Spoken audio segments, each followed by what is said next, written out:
And to be quite frank, I think that attacking voters is one of the worst things you can do.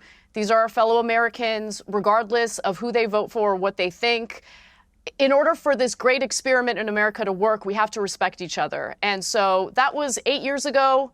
I'd like to think that I've matured since then, and I hope that I can prove that maturity through the work that I do today. You said 5 days before the election, you posted this, I think, to X, I don't support Trump. I also don't think it's helpful to call him a fascist or a Nazi. Those words actually mean something beyond not liking a candidate. I mean, I completely agree with you. And I respected you for saying that, because actually the over-demonization of Trump, all it did was help him and damage the left anyway. I mean, it was an act of self-harm, because most reasonable-minded people went, well, hang on, Hitler killed 12 million people. What are you talking about?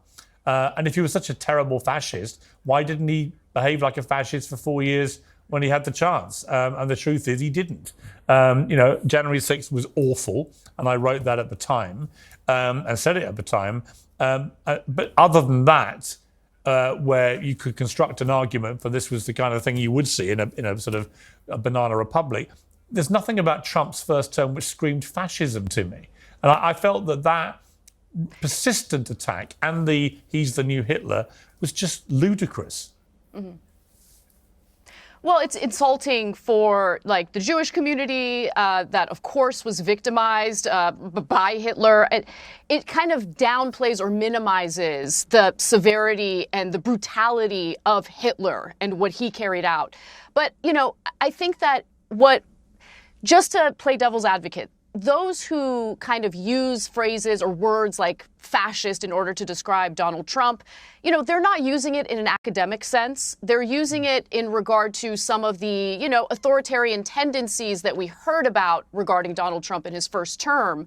And, you can argue, well, there's a lot of hearsay. There's a lot of comments from disgruntled former administration officials who claim that Trump said these things behind closed doors. If you want to make that argument, that's fine. But even if, let's give those individuals the benefit of the doubt and just assume that Trump did, in fact, say those things during closed door meetings, it still doesn't rise to the actual definition of a fascist, right? I mean, where are the brown shirts? Where is the militarized citizenry that's going to carry out, Trump's dirty deeds? It's a type of hyperbole that I don't think Democrats, and I'm not talking about the voters, I'm talking about Democrats in positions of power, genuinely believed. I think what they did is use tactics of fear and division in order to accumulate votes and support in lieu of having an actual imagination of what this country could be if they implement policies that make the lives of ordinary Americans better. The Democrats have made a deal with the devil, and the devil is their corporate donors. And since their corporate donors want very specific things for the donations that they're providing to these politicians, and usually that's a policy that does not bode well for American workers, what Democrats tend to do is lean into tactics of fear, or they talk about culture war issues, right? They lean into the culture war. And every election cycle, they get more and more maximalist with what they claim they want to carry out on these culture war topics. And they've gone too far. And I think Americans have kind of fought back against them. You gave 3 events that you've referenced, which made you reassess your political alignment. The first one was when you revealed you'd been sexually assaulted by 2 homeless people in LA in 2022. And you were accused of stigmatizing your unhoused neighbors, which was a staggering response to a woman revealing she'd been sexually assaulted. Tell me about that. Right. I mean, I hate having to relive it, but yeah, I was walking my dog and there were 2 men coming toward me. But, living in Los Angeles, there is a large homeless population, and I had never been, victimized by anybody before. So I didn't think much of it. As I was bending over to pick up my dog's mess, one of them grabbed me by the hip, an erection, just started thrusting at me very violently. I was terrified. I was alone. I didn't have a weapon on me. And so, it took a while for me to get over that, because whether I like it or not, I have to walk my dog. Right. Sometimes I have to do it at night, right? And so I had to kind of think about that every single time I was taking my dog out to walk. And so I had just opened up about it on our show, not really thinking that it was going to lead to backlash. I wasn't even looking for sympathy. It was on my mind and I just talked about it. And it led to just this wave of, you hate homeless people, you're stigmatizing homeless people, don't call them homeless people, they're unhoused, which I don't even understand why unhoused would be better than saying homeless. And by the way, these are the same people. This is what the left likes to do. Right, they like to change the language Yes. instead of actually addressing the issue at hand. Yeah, and these are the same people who supposedly are there for women, right? And fighting for women and, you know, supporting women and believe women, all this kind of thing. But when it actually came to you, they just were prepared to throw you under a horrific bus. And far from treating you as a victim, they almost made you out to be the villain of this story.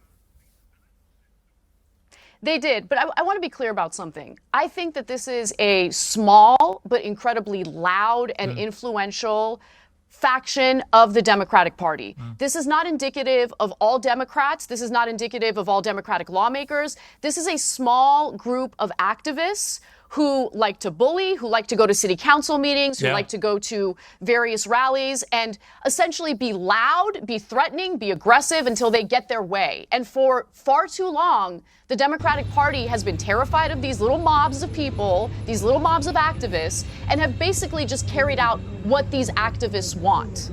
And I just think that they need to be a little smarter than falling prey to the whims of various activist groups, because they are not representative of the majority of Americans. The majority of Americans, especially in a state like California, want homeless people to be housed, but they also understand that this issue is far more complicated than the housing first policy of throwing anyone who doesn't have a home into an apartment, right? Because the fact of the matter is we have severe mental health issues out on our streets right now, people who are struggling with severe drug addiction. Some of these people actually do have families to go to or homes to go to. They need a different type of service. They need rehabilitation, not harm reduction, where we're just passing out needles and crack pipes thinking that it's going to solve the problem. It has not solved the problem. It has made the lives of these individuals struggling on the streets far worse, and it has also made the lives of hardworking, tax-paying Americans in states like California a lot worse. Yeah. When I look at my life right now and I ask myself,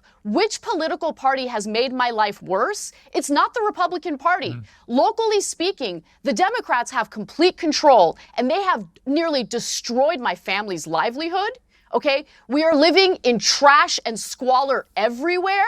And unless the Democratic Party actually acknowledge these issues and solve these issues, rather than stealing our taxpayer money and funneling it to their nonprofit friends, they keep doing this, they're going to keep losing. And I'm going to keep speaking out against them. I don't care how much they hate Trump. I don't care how naughty the Republicans are being. Right now, the people having a negative impact on my life is the Democratic Party, and they need to change their ways. When we say we want to change the status quo, it doesn't mean we want to live in anarchy. It doesn't mean that we want to have $24 billion of our taxpayer money in California stolen by these nonprofits. It means that we want working people to be rewarded for their hard work. We want affordable housing. We want better working conditions, higher wages, better health care. These are things that Democrats used to purport to want to do. They don't do any of it anymore. And so I'm done with them until they change their ways. Yeah, I completely understand it. You also got blowback when you posted, "I'm a woman. Please don't ever refer to me as a person with a uterus or a person who menstruates." How do people not realize how degrading this is? You can support the transgender community without doing this shit. And I completely agree with you. The way that language about women has been eradicated at the altar of transgender activism, I find utterly obscene. Then you add the ridiculous assault on women's rights to fairness and equality in sport, the invasion of women's safe spaces.